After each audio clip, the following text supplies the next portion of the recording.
Hello there. What is going on, everybody? I've got something very cool to show you today. This is just the first piece of many more constituting the Hive. The Hive is a new interior corridors set from LV427, and it's a whopper. You're gonna be impressed by this. It's pretty significant, and we're gonna make a special guest appearance in this video by some of my favorite little aliens from a little board game some of you may know as Nemesis. So they'll be helping us kind of showcase this terrain just a little bit. And before I get too far, if you are new here, be sure to click the subscribe button. Make sure you leave a comment letting me know what you think of this terrain. What do you think of interior battles? What do you think of this whole design concept, and how would you set up this terrain? That's going to automatically enter you to win the $25 Amazon gift card that is going right now. Also, check the links in the description below. I want to do a big shout out to LV427, who has been sponsoring a lot of terrain for this channel.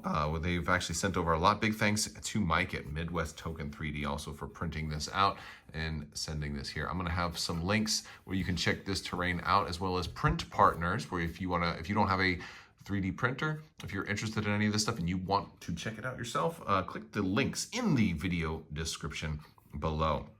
But for those of you who are familiar with LV427 terrain, these are square 3D printable STL files, or you can get them 3D printed if you don't have a 3D printer, and they are going to interconnect, and you'll be able to do things like, oh, okay, boom, and then you can connect them together and then make corridors and make interior things. They're good for different board games that give you the flexibility to use your own kind of terrain. They're really good for role-playing games, and they can also be used in battle reports like we have seen here on the channel before. Little heads up, if you guys have been following me for a while, I have actually been painting a lot of my LV427. Now, I've got a lot of this stuff, so painting it is no small task.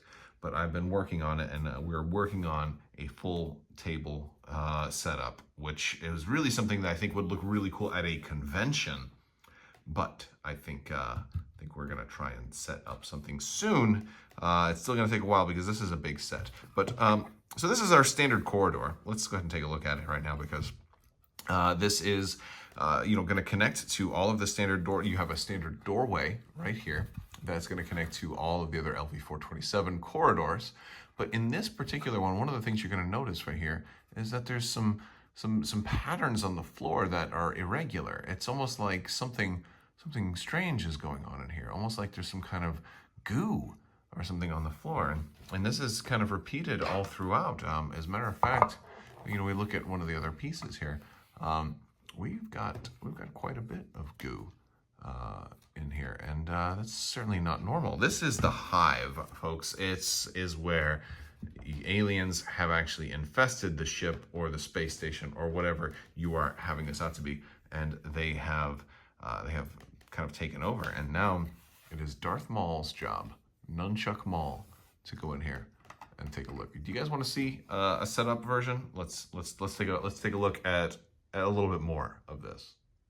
All right, so I've got Darth Maul, got his lightsaber nunchucks. He is entering the corridor, and this is where we would connect this to other sets. This is also fully compatible with all the other LV427 stuff. So he's going to come forward a little bit, and he's looking at all this goo on the floor, and he sees something. Well, these are Nemesis aliens, and what's that crawling right there? Well, we have a wider open area in here, don't we? We've got, oh no, there's something else crawling over here too. What in the world? It's the alien, it's the intruders from Nemesis. Oh, so Darth Maul will make short work of them. But if he goes forward, he's going to find that this is actually a much larger play area than we have seen before. We've seen some pretty large play areas, but this one is very wide open. It's and the strange goo is everywhere. There's what is this, bones or exoskeletons? Oh no, there's something terrible all over the floor. Look at all of this. This is bad. This does not look good from all. There's more. Oh no, there's intruders. They're everywhere. They're all, and this goes back for quite a while too. This is a huge set. This is a very big set. I'm going to zoom out right now and show you guys how big this set is. Look at this thing. This is huge. This is almost an entire skirmish board. And who's this in the back? Oh no, it's the queen. It's the queen, and she is gonna throw her babies at you, or she's eating them like bananas. I don't know, but yeah, no, this is a really groovy set. Honestly, you know, we've got the thematics kind of taken apart, but look at the size of this thing. That's like the crazy. That's almost like, it's almost the size of a skirmish map, all by itself. Add to the fact that you can configure this however you want. You don't have to have it be that big. All right, I can have the doorway kind of in the middle, a different direction, perhaps, you know, coming in on the side. In this case, I just did it kind of long ways to kind of give you guys a sense of scale, kind of entering in. And think of the firefights you could have. You kind of have a little wall section over here. You can have some supplies hidden, have a little kind of a safe area, or maybe an ambush zone back here. And you've got all of this, and look at some of these terrain tiles too, because there's a lot of differences between them. Like, for example, this one has some barrels, and you've got like these bones or this goo, or this bile, or some maybe membranes. Maybe they've shed some skin, or maybe it's just dead alien bits. It could be whatever you want it to be. I think I'm getting all kinds of ideas on how I want to paint this one up, though. It's going to be really, really fun. Let's look at a couple of the other pieces. So here's one that is just got really not much in it. A lot of these are wide open and empty, which is very nice. It's kind of giving you a lot of freedom of movement for your figures. You're not going to have any problems getting things in around. Obviously, you do have a little bit of support pillars at the corners of all of them, giving it that natural look and feel, giving you a little places to get some cover and some natural cohesion so that they all fit together. Kind of makes them all work out pretty well.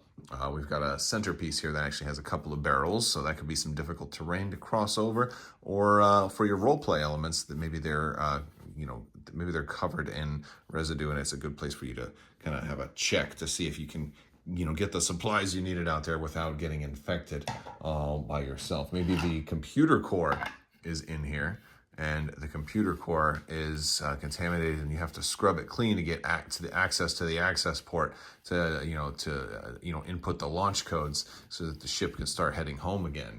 Like just all kinds of really cool ways that you can do it. We've got also this particular corridor right here that is kind of a dead end, right? And so it could be very, very scary if you end up in a dead end. But there's just so many different ways you can set this up. So I'll show you guys a couple of, maybe different configurations too.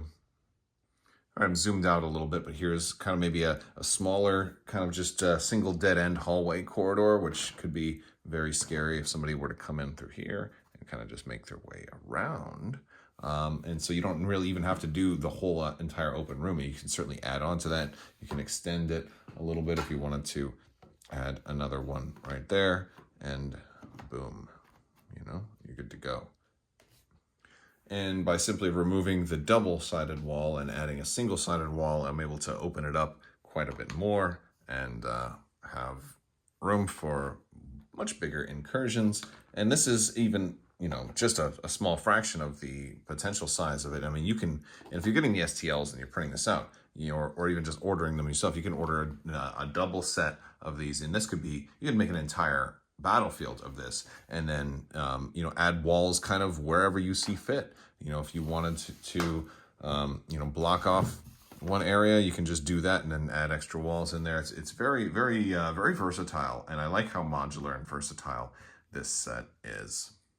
Another really fun thing I could do is if I wanted to change it out from a big wide open area and add corridors, I can take this dead end piece and just drop that in the middle. And now all of a sudden I've got hallways in there. Simple as that. And there is just another way to set it up. But yeah, ultimately, this is a very cool set. Hopefully you guys dig it. I think it's going to really shine once painted, though. So stay tuned, and hopefully you're not just subscribing for the contest, but maybe because you want to see some more of this kind of stuff, because I do videos every day, so make sure you check back often. You can also hop in my Discord if you want to talk a little bit more about Legion or Terrain or Armada or X-Wing or tabletop games or maybe Nemesis. One of those games I have not played much since the pandemic because it plays so well with lots of people. But you know, it's also got an expansion coming soon, which would be really, really fun. All right, guys, that's all I've got for today. I want to thank you all so much for hanging out with me today. Big thanks to LV427 as well as their printer partners, which you can check it out in the video description below. I will talk to you guys later. Thank you so much. And as always, have a great day.